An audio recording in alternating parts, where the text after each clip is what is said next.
우리가 일조권에 대해서 자세하게 공부를 하고 있는데 이번 시간에 배울 내용은 정남 방향으로부터 일조권을 받을 수는 없느냐, 이 내용을 좀 말씀드리도록 하겠습니다. 자, 일조권은 어떻게 된다고 그랬죠? 정북 방향으로부터 일조권을 받아야 되는데 이 경우는 어떻게 되느냐? 거꾸로 정남 방향에서 일조권을 받을 수는 없습니까? 이런 내용들이 있습니다. 이게 법에 나와 있는데요. 건축법 61조 3항에 나와 있는 내용인데 정남에서 일조를 적용할 수 있는 지역, 중요한 내용이 뭐냐면은 정남 방향에서 일조를 적용할 수 있는 지역, 할 수 있는 지역이 별도로 나와 있습니다. 적용하는 지역이 아닙니다. 적용하는 지역은 어떻게 되는 거죠? 의무사항이죠. 의무사항. 일조권을 정남에서 적용해라. 이 부분은 의무사항인데 건축법에 나와 있는 부분이 뭐냐면 정남에서 일조권을 적용할 수 있는 지역이기 때문에 적용 안 해도 되는 거죠. 적용 안 해도 됩니다. 이거를 누가 판단하죠? 바로 허가권자가 판단하게 됩니다. 그래서 이 내용은 꼭 해당 건축과에 전화해서 정남에서 받습니까? 정북에서 받습니까? 꼭 확인을 해야 됩니다. 확인을 해야 되는데 정남 방향에서 적용할 수 있는 지역은 뭐냐면은 택지개발지구, 그리고 대지조성사업지구, 지역개발사업지구, 국가산업단지, 일반산업단지, 도시첨단산업단지 및 농공단지, 그리고 도시개발구역, 이렇게 해당되는 지역에서 신축행위를 할 때에 정남 방향에서 적용받을 수 있다. 정남에서 적용할 수 있다. 이 내용이 나와 있습니다. 적용할 수 있답니다. 할 수 있다.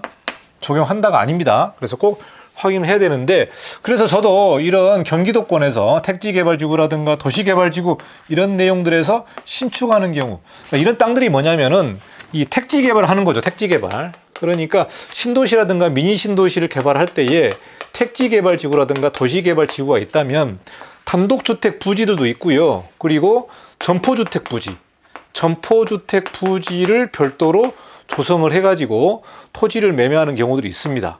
그러니까 이제 우리 신도시 가다 보면은 뭐 카페 골목이라든가 이런 내용을 보시면 대부분이 4층 이하로 되어 있고요. 그 4층에 다락이 또 올라가 있어요. 다락이. 이런 지역들은 일조권을 북측에서 받아야 됩니까? 남측에서 받아야 됩니까? 이 내용을 우리가 확인을 해야 되는데 꼭 해당 건축가에 전화해서 물어봐야 된다. 그리고 무조건 정남에서 받습니다. 이렇게 말을 할 수는 없습니다.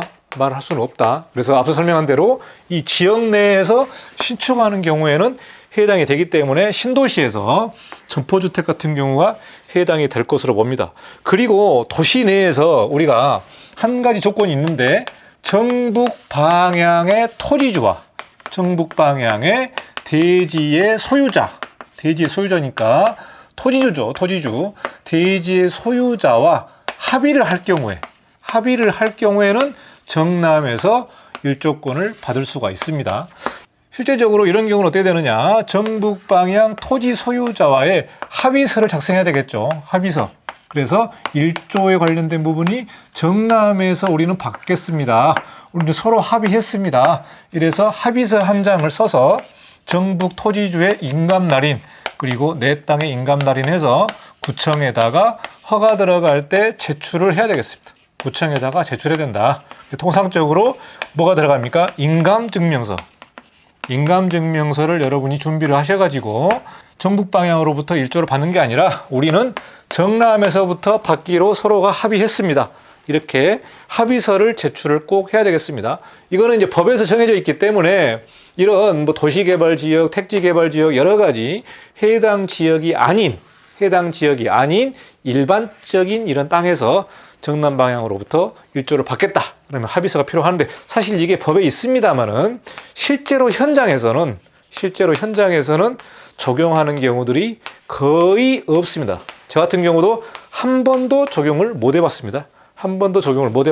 그만큼 정남과 정북에 있는 사람들끼리 서로가 모르는 사람들이고 굳이 내가 정남으로부터 일조를 받겠다라고 합의할 필요가 없는 거죠. 그래서 현장에서는 이 내용이 적용하는 것이 거의 드물고 법에서는 정남에서 일조권을 받을 수 있다라고 말을 하고 있습니다. 마지막으로 제가 두 번째 채널 이관용의 열린 서재를 오픈했습니다. 여기에서 이제 성공이라든가 여러 가지 기업 경영이라든가 철학이라든가 좋은 내용들을 여러분과 같이 공유를 하려고 이관용의 열린 서재를 만들었는데요. 좀 많이 구독해 주시고 이관용의 열린 서재에서 여러분과 같이 용기를 얻고 힘을 갖는 그런 시간을 가져보도록 하겠습니다. 여기까지